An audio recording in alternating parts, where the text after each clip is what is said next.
नहीं, शायद कोई दिक्कत है, उनसे मेरी बातचीत हो ही नहीं पा रही है।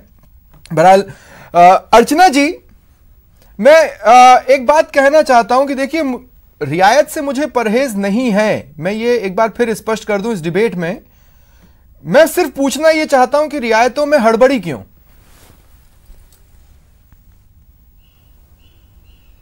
देखिए स्वप्निल जी, यहाँ रियायत की बात नहीं है। लॉकडाउन जो है ये एक तरह का पॉज होता है जब कोई इस तरह की विपदा आ जाए, और हमारी इस सदी की तो सबसे बड़ी विपदा है, अनप्रेसिडेंटेड। अब इसमें क्या है कि वैश्विक तौर पर जिन देशों ने लॉकडाउन किया उसका कारण ये था कि अवेयरनेस हो और आगे की तैयारी हो जाए, हॉस्पिटल्स जो ओवरवेल्म हो रहे थे उनके लिए इंफ्रास्ट्रक्चर कंसोलिडेट हो जाए, और ये दौर इस तरह से इस्तेमाल हो कि जनता ही समझ जाए कि जब इसके साथ जीना होगा तो कैसे जागरूकता होगी।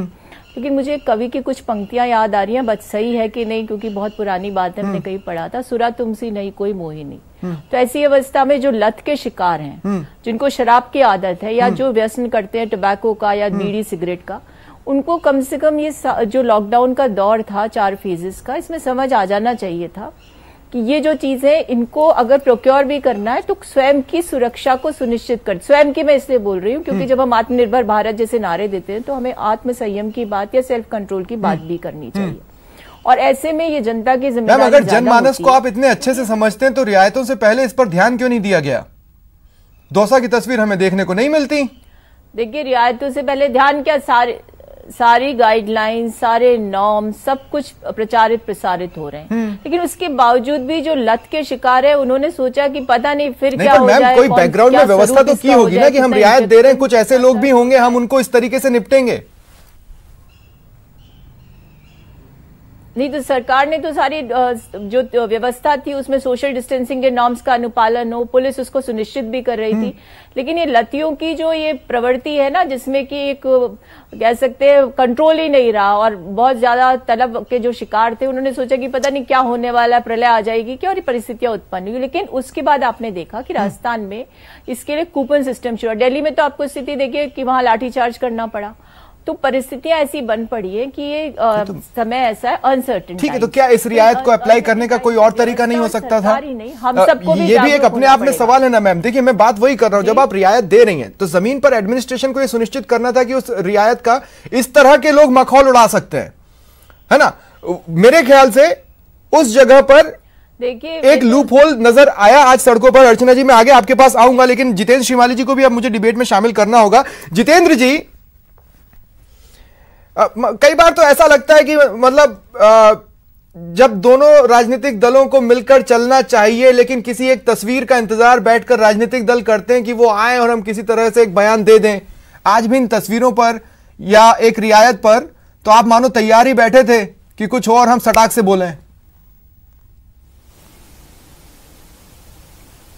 देखिए स्वप्निल जी, बात बयान देने की नहीं है, बात इस बात को समझना पड़ेगा कि जब हमको ये पता था कि जब शराब की दुकानें खोली गई थी और शराब की दुकान खोली तो उस दिन आप देखिएगा कि 2-3 दिन तक तो बारिश हो रही थी, लोग फिर भी सोशल डिस्टेंसिंग की पालना नहीं करके और लॉकडाउन का खुला उल्लंघन हमने देखा था। और उससे सबक नहीं लेने के बावजूद जब ये तंबाकू की दुकानें खोली तो सरकार को इस प्रकार के नियम निश्चित तौर पर बनाने चाहिए थे ताकि इस प्रकार की स्थिति नहीं हो। एक तरफ तो राहुल गांधी इस प्रकार से बड़ी बड़ी बातें करते हैं, उनको बयान देते हुए शर्म आनी चाहिए कि राजस्थान के अंदर लॉकडाउन से इस प्रकार से उल्लंघन हो रहा है, और एक तरफ लंबे लंबे बयान दे रहे हैं। इसी प्रकार से प्रवासी मजदूरों की बात कर लो, एक तरफ तो उत्तर प्रदेश के अंदर बसें लेके जा रहे हैं और एक तरफ राजस्थान के अंदर प्रवासी मजदूर। मैं एक सवाल जितेंद्र जी आपसे पूछना चाहता हूं, मुझे बताइए कि क्या शराब की दुकान खोलने का फैसला सिरे से गलत था? सुनिए अर्चना जी, 2 मिनट। जितेंद्र जी सुनिए तो सही। जितेंद्र जी, क्या शराब की दुकान खोलने का फैसला सिरे से गलत था? और अगर सिरे से गलत था तो मध्य प्रदेश में क्यों खोली गई थी? निचले स्तर के नेता अपनी गाल बजाने से बाज नहीं आते। मैं यही कहना चाह रहा हूँ, देखिए राजस्थान के अंदर इस प्रकार से राहुल गांधी जो नौटंकी कर रहे हैं, अरे दोहरे मापदंड अपना रहे हैं कि जो राजस्थान के अंदर जो मापदंड अपनाने चाहिए, दादा राहुल गांधी बयान क्यों दे रहे हैं? जितेंद्र भाई सुनिए तो सही। अरे अर्चना जी 2 मिनट रुकिए ना, अर्चना जी 2 मिनट रुकिए। जितेंद्र भाई सुनिए तो सही। जितेंद्र भाई अरे 2 मिनट सुनिए। जितेंद्र भाई प्लीज 2 मिनट सुनिए। जितेंद्र भाई मैं क्या पूछ रहा हूं, अगर शराब की दुकानें खोलने का फैसला सिरे से गलत था तो मध्य प्रदेश में क्यों खोलने का निर्णय लिया गया? क्या वहां लॉकडाउन का उल्लंघन नहीं हुआ? क्या वहां सोशल डिस्टेंसिंग मेंटेन हो गई थी? नहीं हुई। देखिए देखिए स्वप्निल जी, हाँ, मेरी बात सुनिए। हाँ, मैं ये कहना चाह रहा हूं कि जब हमने शराब की दुकानें खोलने के बाद में जो स्थिति बनी, उससे हमने जो सबक लिया, हाँ, उसके बाद में ये सोशल डिस्टेंसिंग का पालन, कम से कम तंबाकू जब आपको लत का पता है, हाँ, और इसको छोड़िए, आप पानी के कारण से आज लॉकडाउन का उल्लंघन हो रहा है। जगह जगह दौसा के अंदर देख लीजिए और जगहों पर देख लीजिए, पानी के कारण से लोग इकट्ठे हो रहे हैं।